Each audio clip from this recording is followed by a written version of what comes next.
Buenas a todos, yo soy Daga y hoy estamos en el cuarto capítulo acerca de teoría de sistemas complejos. Y en el anterior capítulo ya hablamos de lo que son los sistemas, ¿no? Ya metiéndonos más en la cuestión concreta y a su vez muy general, porque en el fondo se llama teoría general de sistemas, ¿no? A esto que estamos hablando. Pero hoy vamos a tratar otro punto de vista que, aunque pudo ser más o menos dibujado en el anterior vídeo, sí que es cierto que hay diferentes partes que todavía faltan por decir sobre lo que son los sistemas, ¿no? Sobre todo hoy nos vamos a centrar en la cuestión del sistema como diferencia, o algo así será el título del vídeo, porque el otro día nos centramos más en lo que es un sistema en sí, pero todavía falta delimitar, digamos, la naturaleza del propio sistema, ¿no? O, aunque haya diferentes componentes o formas de que los sistemas actúen o de cómo se interrelaciona entre sí el sistema con el entorno, también tenemos que comprender por qué funciona de esa manera, o más bien esa delimitación entre sistema y entorno y ese propio proceso no es meramente arbitrario, sino que también obedece a una serie de cuestiones que en el capítulo de hoy me gustaría señalar. Así que bueno, lo primero que os quería decir es que una cosa que también me ha gustado mucho de Niklas Luhmann, que como sabéis es sociólogo, aunque tuvo también formación en Derecho, si no recuerdo mal. Pero vaya, una cosa que me ha interesado mucho y que yo, como al fin y al cabo filósofo, valoro también bastante, es ver cómo Niklas Luhmann tiene una formación muy sólida, no sé si de forma autodidacta o cómo habrá sido, ¿no? Pero básicamente, porque que yo sepa, creo que no es filósofo, perdonadme si me equivoco, pero creo que no.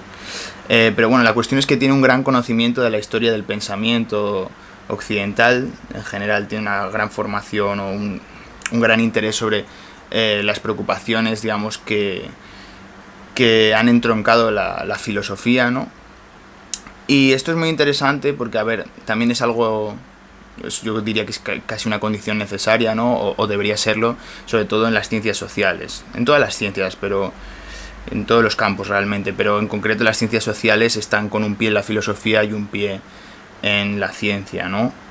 Y el caso de Niklas Luhmann es como que vemos que hay un punto de vista o hay un interés genuino de rescatar para comprender y para interpretar mejor el mundo, y a su vez para poder posibilitar un marco conceptual válido para su propia teoría sociológica. Y yo creo que es algo muy atinado, porque si no atendiera esos problemas y los incorporara como una parte necesaria, no podría rescatar ni indagar sobre una serie de preocupaciones que atraviesan aquello que pretende solucionar o aquello que pretende dar lugar mediante su teoría de sistemas complejos, ¿no? O su aplicación de la teoría de sistemas complejos a la sociología, ¿no? Entonces esto lo quería mencionar porque vemos que la teoría de sistemas complejos se enmarca, sobre todo también desde el punto de vista de Luhmann, en una serie de problemas fundamentales de la filosofía que vienen de lejos, ¿no? Como la crítica al sujeto, como estructura o como ente abstracto, justamente por ser excesivamente abstracto, o preocupaciones como el antropocentrismo, ¿no? Que también están relacionados con esto, o el sustancialismo y el esencialismo, ¿no? El hecho de poner, digamos, darle realidad a las cosas desde un punto de vista, digamos, casi, no sé, esencial a sí mismo, ¿no? Como si viniera algo ya dado, algo natural o que se comporta como tal, ¿no? Digamos, todo este tipo de preocupaciones filosóficas que, bueno, que atraviesan toda la realidad, Luhmann las participa de ellas en el debate para también mantener una postura firme al respecto de lo que opina, ¿no? Al fin y al cabo, Luhmann es un constructivista, eso no es nada nuevo y es una cosa que también es evidente o que es explícita en su pensamiento. Pero es importante señalarlo, sobre todo no solamente por una etiqueta de yo soy constructivista, tú eres tal, no, es más por cómo su pensamiento trata de operar y de darle un sentido a las cosas y a su vez aplicándole un sentido o una forma a sus teorías, ¿no? También pretende negar otra forma de ver el mundo, ¿no? Que sería más bien esencialista, ¿no? Entonces, claro, uno de los puntos principales de su teoría o de su punto de vista cuando hablamos de sistemas es que los sistemas, al fin y al cabo, no son algo sustancial, no es algo esencial. Los sistemas no tienen una identidad fija en el tiempo, ni una predestinación, ni una forma dada en el mundo, ni natural, ni artificial, ni cultural, ni natural. Cualquier sistema es en cierto modo construido y depende de una serie de variables, de contingencias y de unos mecanismos que sí que pueden ser estudiados. Ahora bien, históricamente un sistema no tiene por qué ser igual siempre, ¿no? Y sobre todo esto va a ser interesante también porque al fin y al cabo Luhmann no va a ver el sistema como un objeto, sino lo va a ver más bien como una diferencia entre el sistema y el entorno. Y esto es sobre todo lo que vamos a adentrarnos hoy.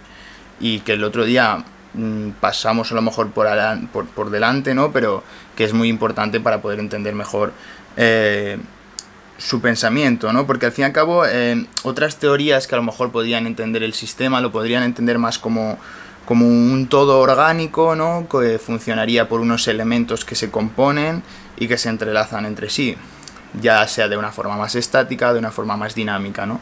Pero Luhmann parte del hecho de que lo que le interesa es que el sistema en sí mismo se define por su propia diferencia, se define por su distinción con el entorno.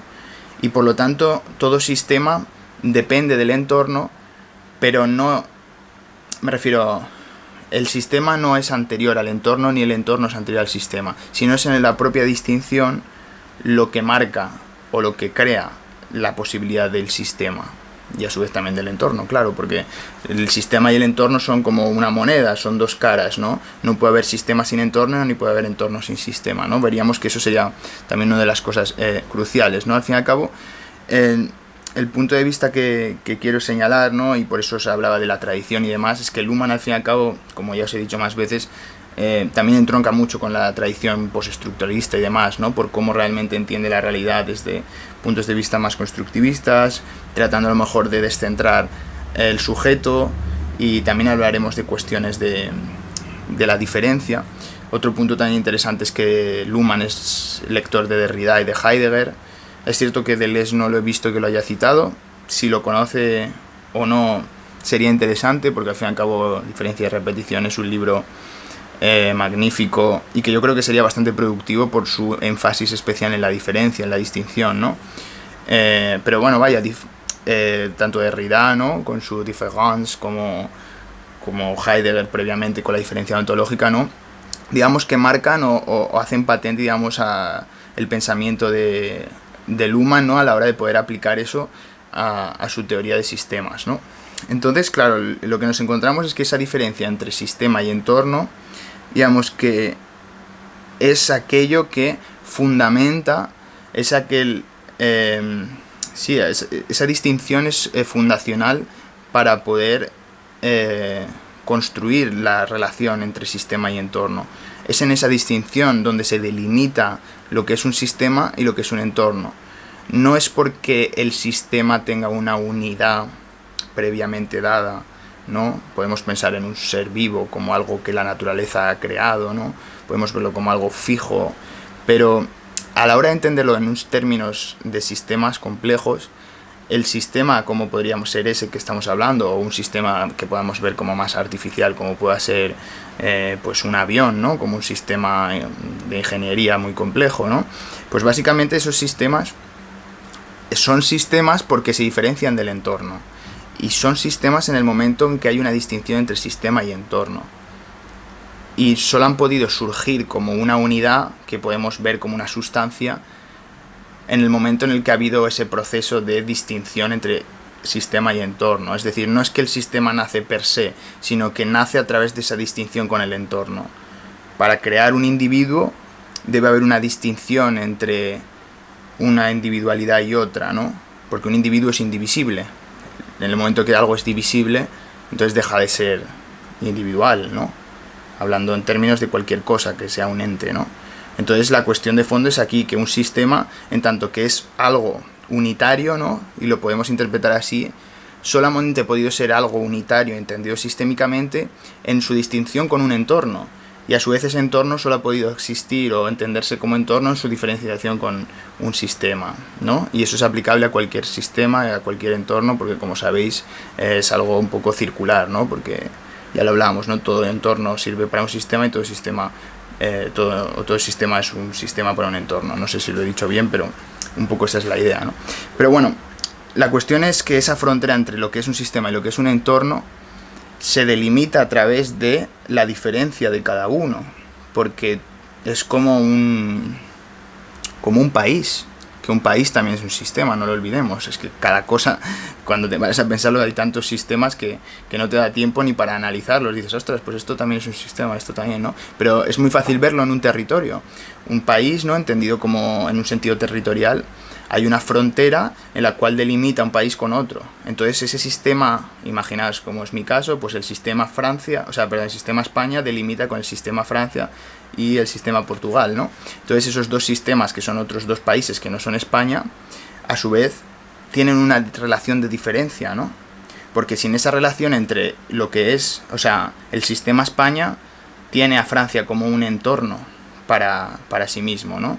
Y es esa delimitación a su vez lo que le hace ser un sistema, porque si tuviera otra característica distinta sería otra cosa, porque no sería la composición que tiene el sistema, porque ha necesitado tener esa constitución geopolítica, geográfica para poder formarse como tal, ¿no? Entonces, si llevamos eso a cualquier tipo de sistema que imaginemos, veremos que en las fronteras, en los límites donde se traza la sistematicidad de aquel sistema, a su vez se traza también el entorno del que no es ese sistema. Y solamente en esa diferencia se constituye el entorno y se constituye el sistema, ¿no? Entonces esto es muy interesante, ¿no? Lo podemos pensar en tantas cosas, ¿no? Como podría ser también, por ejemplo, una canción, ¿no? Una canción se diferencia de el altavoz por el que suena. Yo escucho una canción y esa canción ha sido compuesta como un sistema, ¿no? Está todo creado de una forma armónica por un proceso, digamos, de creación, de construcción de ese sistema que sería una canción, pero yo para escucharla necesito, el altavoz, que es un sistema aparte, es el entorno de la canción, y a su vez yo necesito un aparato auditivo que, como sistema auditivo, me permita recoger ese sonido y yo interpretarlo, ¿no? O sentirlo. Entonces, si os dais cuenta, la diferenciación es lo que marca la sistematicidad y a su vez marca lo que está fuera del sistema, pero que a la vez lo posibilita. Así que bueno, una cosa muy importante que me gustaría hablar, lo que además me parece súper interesante, es la cuestión del autor que se llama Spencer Brown. Spencer Brown es un matemático y lógico de los años 50, 60, que básicamente escribió una obra que se hizo bastante famosa, ¿no? Que se llama Laws of Form, si no me recuerdo mal, que básicamente es las formas de la ley de las formas, ¿no? Y bueno, este libro y este autor tuvo una influencia muy grande en los pensadores de la teoría de sistemas complejos y en concreto los de segundo orden, ¿no? Digamos que Spencer Brown fue un poco el propulsor, digamos, de la teoría de los sistemas de segundo orden, porque digamos que en esta obra, digamos, crea una lógica muy particular con raíces muy constructivistas que, por así decirlo, se fundamenta en el propio proceso de diferenciación para poder entender la naturaleza de las cosas, o más bien el funcionamiento, la naturaleza o la esencia, entre comillas, construida de las cosas a partir de la distinción, ¿no? Entonces crea una lógica como bastante particular que fue muy... que inspiró mucho, digamos, a los diferentes autores, y en concreto Luhmann se ve muy agradecido y muy apelado por su teoría a la hora de poder construir la suya propia, ¿no? Entonces, al fin y al cabo, el punto que Spencer Brown trataba, digamos, en su obra es básicamente que en el momento en el que hacemos una operación del tipo que sea, toda operación nace de una distinción básica. Y si no recuerdo mal, básicamente en la obra Spencer Brown, en una hoja en blanco, ¿no? Digamos, separa una raya en la hoja. Esa raya que pone, una pequeña raya, pues lo que haría es marcar una diferencia entre lo que es la raya y lo que no es la raya. Entonces ya en ese momento, que como podéis ver es algo casi como originario, ¿no? En un sentido como que va incluso más allá, digamos, de una semántica compleja, ¿no? En el momento que trazamos una línea, lo que estamos haciendo es marcar una distinción entre una dentro y una fuera. Es decir, lo que es la línea y lo que no es la línea. Se ve un poco también, ¿no? Cómo esto va a trazar, ¿no? Como el sistema y el entorno, ¿no? Entonces, ¿qué pasaría? Si yo escribo una letra R, yo estaría trazando una serie de líneas que hacen una distinción entre el sistema y el entorno. Si yo te digo la palabra perro, yo estoy trazando o construyendo mediante el lenguaje una palabra que a ti te va a llevar una significación concreta, ¿no? Y esa palabra perro tiene una distinción sobre cualquier otra palabra que a su vez crearía, digamos, ese sistema, ¿no?, de significado que sería el significado de perro frente al significado de gato. Entonces, si os dais cuenta, el punto de vista de Spencer Brown es muy original y muy sutil, porque al fin y al cabo lo que trataría de hacer, por eso me llama también la atención, ¿no?, muy en la línea, porque es la misma época que autores como Deleuze o Derrida están también tratando conceptos como el de diferencia, ¿no? Pero básicamente él parte de la base que toda lógica o toda operación parte de una distinción, y por lo tanto en el momento que trazas esa distinción se crearía esa complejidad, ¿no? Porque de una raya que no tiene significado, Spencer Brown ya le está dando un significado tan grande como puede ser que se está creando una dentro y una fuera, ¿sabéis? En el momento que se crea esa separación hay un significado oculto, ¿no? Y es la base de cualquier distinción, ¿no? Una distinción más compleja como puede ser la que hemos hecho antes entre dos países, en el fondo descansa también en una distinción formal, como podría ser la distinción entre una dentro y una fuera, entre un sistema y un entorno.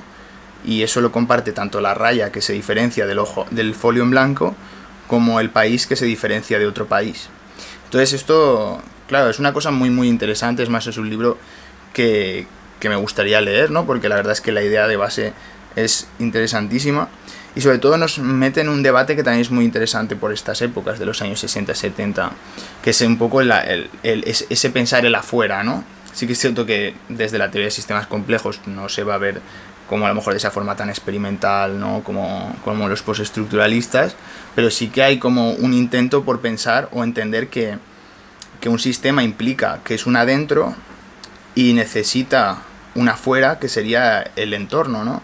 Entonces esa distinción entre adentro y afuera es necesaria para todo sistema, ¿no? Y para toda distinción, ¿no? Entonces la cuestión de base es que la distinción es la que crea el sistema y a su vez la que crea el entorno, ¿no?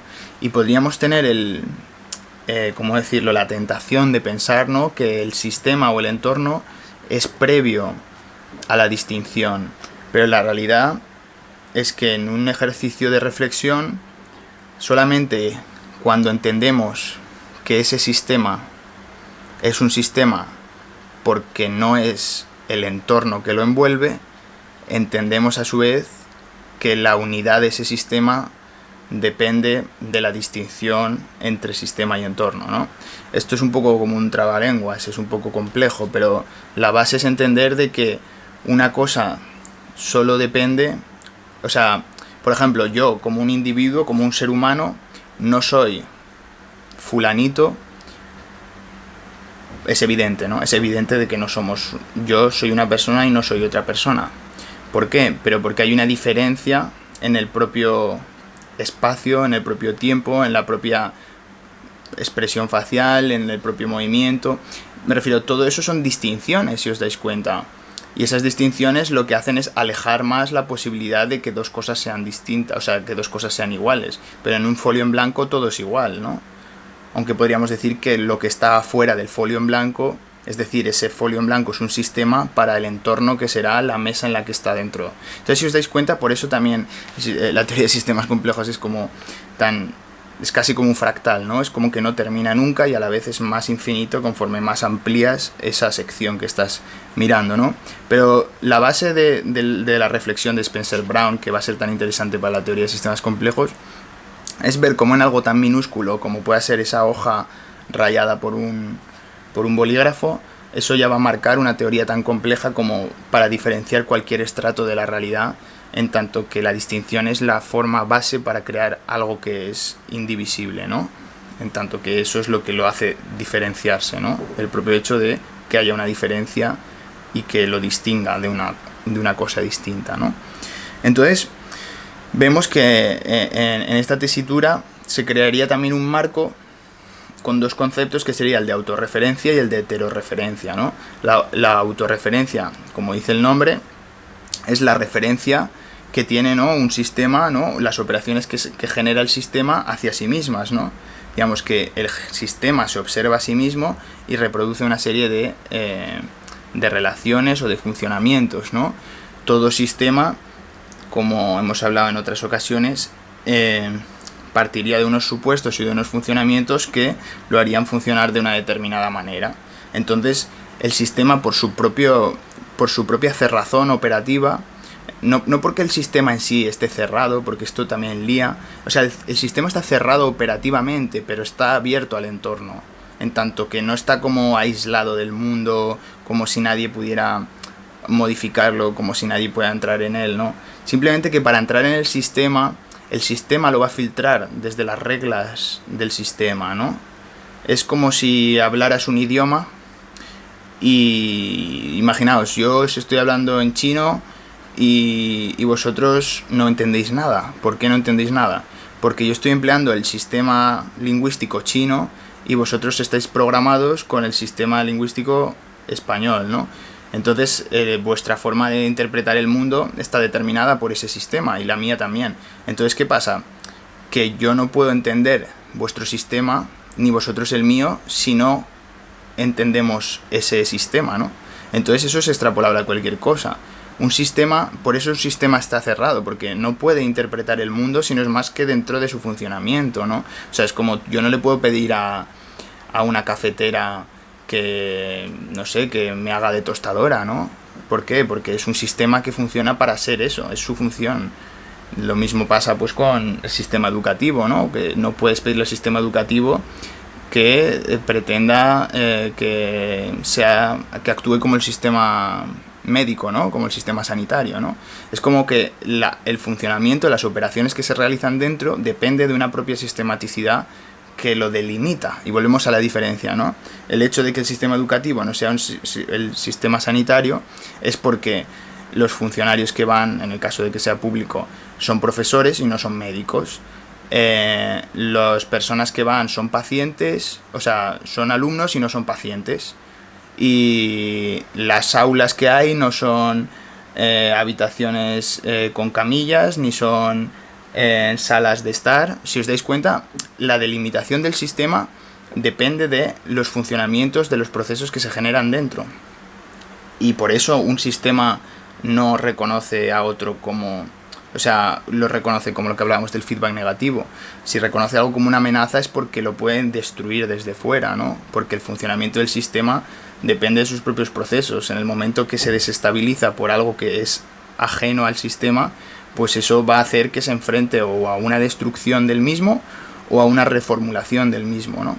Eso es muy fácil verlo en el sistema político. Entra un gobierno, cambia unas cosas con un tinte ideológico.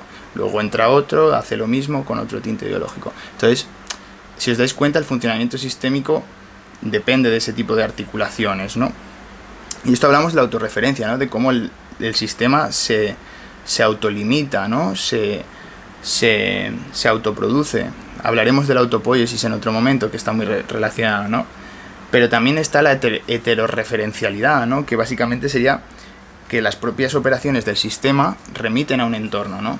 Porque el propio sistema, ¿no? Hablando otra vez del ejemplo del sistema educativo, pues el hecho de que el sistema educativo funcione, digamos, de esa manera implica otros sistemas, ¿no? Porque, por ejemplo, el alumno que dentro del marco del instituto o el colegio actúa como un alumno, no solo es un alumno, es una persona, actúa como un sistema humano y esa persona, ¿no? fuera del instituto no actúa como un alumno, ¿no? Entonces, en el momento que cruza la puerta, el sistema, ¿no?, hace que tú te adhieras al funcionamiento del mismo.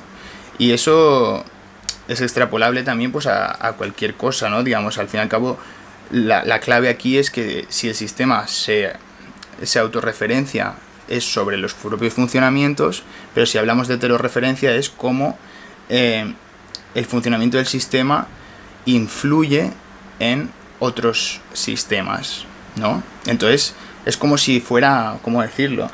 Es como si todo fueran sistemas, pero en el momento en el que ponemos la vista sobre uno de ellos, nos daremos cuenta de que el resto son entornos.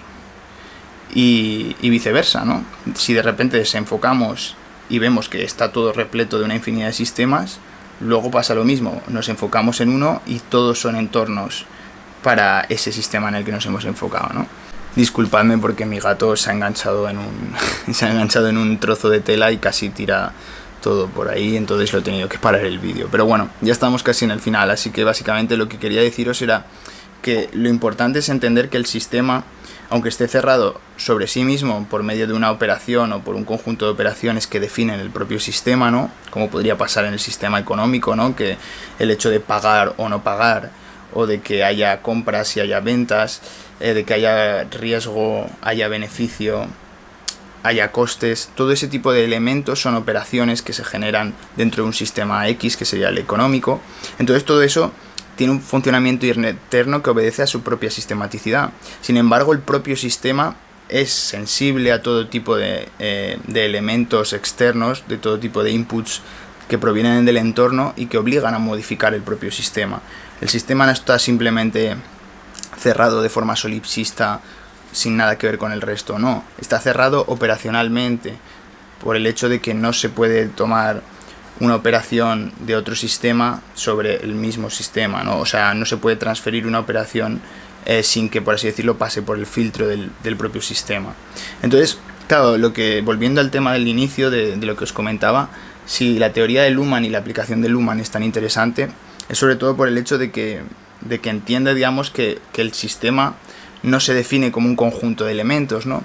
A lo mejor desde una perspectiva que estuviera fuera de este marco de conocimiento, ¿no?, entenderíamos a lo mejor el sistema, ¿no?, como, vale, un sistema como pueda ser el económico otra vez, sería el conjunto, ¿no?, todo el conjunto de cuestiones que están relacionadas con la economía, ¿no?, con todas las cuestiones que están relacionadas, ¿no?, pues con... ¿no? Pero todos esos elementos no es lo que hace al sistema, porque esos elementos también pueden no ser simplemente económicos, pueden también ser elementos culturales, pueden ser elementos sociales, pueden ser elementos subjetivos, etc. Entonces, el punto de vista es sobre todo operacional, es decir, el sistema no se constituye por los propios elementos que lo hacen ser, sino se constituye más bien por las operaciones que forman parte del sistema o que le dan sentido, ¿no? Entonces yo creo que eso también es un punto de vista muy interesante, porque le da una potencia y un punto de vista a la teoría de sistemas, y también además incentiva, o más bien, más que incentivar, yo diría que expone, digamos, un punto de vista en el cual el sujeto ya no tiene esa centralidad, ¿no? Porque al fin y al cabo el sistema no es entendido desde un punto de vista sustancialista tampoco. O sea, el sujeto, por un lado, es un sistema más entre otros sistemas y se puede analizar desde ese punto de vista también, y eso puede ser interesante a lo mejor para ver cómo se comunican diferentes sistemas, ¿no? Entendiendo al propio sujeto no como el sistema, sino como un sistema entre otros. Y también, por otro lado, entiende que no hay una esencia dada en cada sistema, porque entiende que esas operaciones son contingentes, pueden cambiar en cualquier momento, y la propia historia ha demostrado que a partir de acontecimientos distintos se generan diferentes formas de construir ese sistema, ¿no? Ejemplos hay infinitos, ¿no? Pero se me ocurre, por ejemplo, pues el patrón oro, ¿no? Si entendemos el patrón oro como esa relación entre el oro y el dinero fiat, ¿no? El dinero papel, pues en el momento que se cambia ese patrón, antes se podía sacar del banco una relación entre dinero de papel y oro, luego se cambia esa relación y por lo tanto el dinero solo vale por la confianza del Estado, ¿no? Ahí ha habido un cambio en el sistema que genera unos nuevos patrones de funcionamiento, y por lo tanto muestra cómo no es estático, ¿no?, la naturaleza del dinero, y el dinero entendido como un sistema tanto económico como social, como queráis llamarlo. Y lo mismo ocurriría, ¿no?, si pensamos el Bitcoin, si el día de mañana pudiera ser moneda, ¿no?, podría ser como medio de intercambio, ¿no?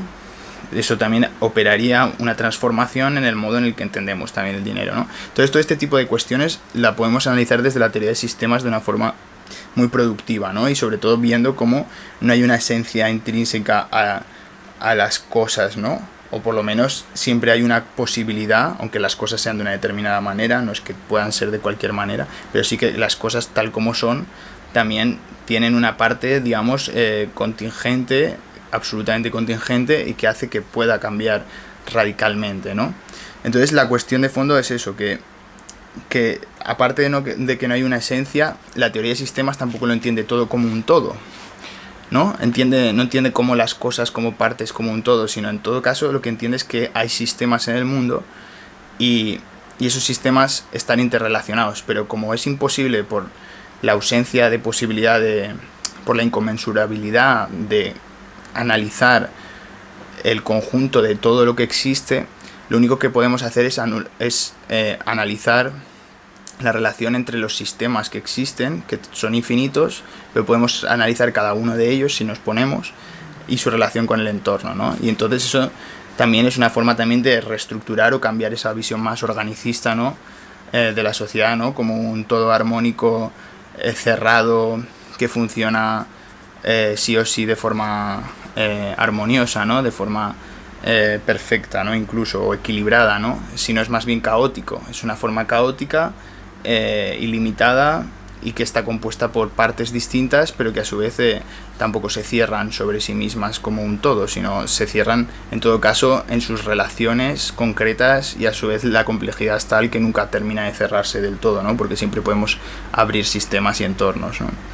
Entonces la cuestión es esa, ¿no? Básicamente la teoría de sistemas implicaría esos procesos dinámicos, justamente a la hora de entender de que no son estáticos, no son esenciales los sistemas, y por lo tanto siempre puede haber modificaciones en los mismos, porque es la propia naturaleza del sistema, en tanto que es contingente, ¿no?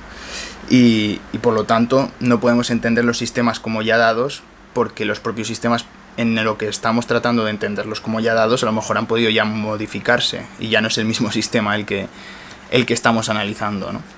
Así que bueno, eso es todo lo que os quería decir. Espero que os haya gustado el vídeo. Si os ha gustado, dadle like y nos vemos en el próximo. Chao.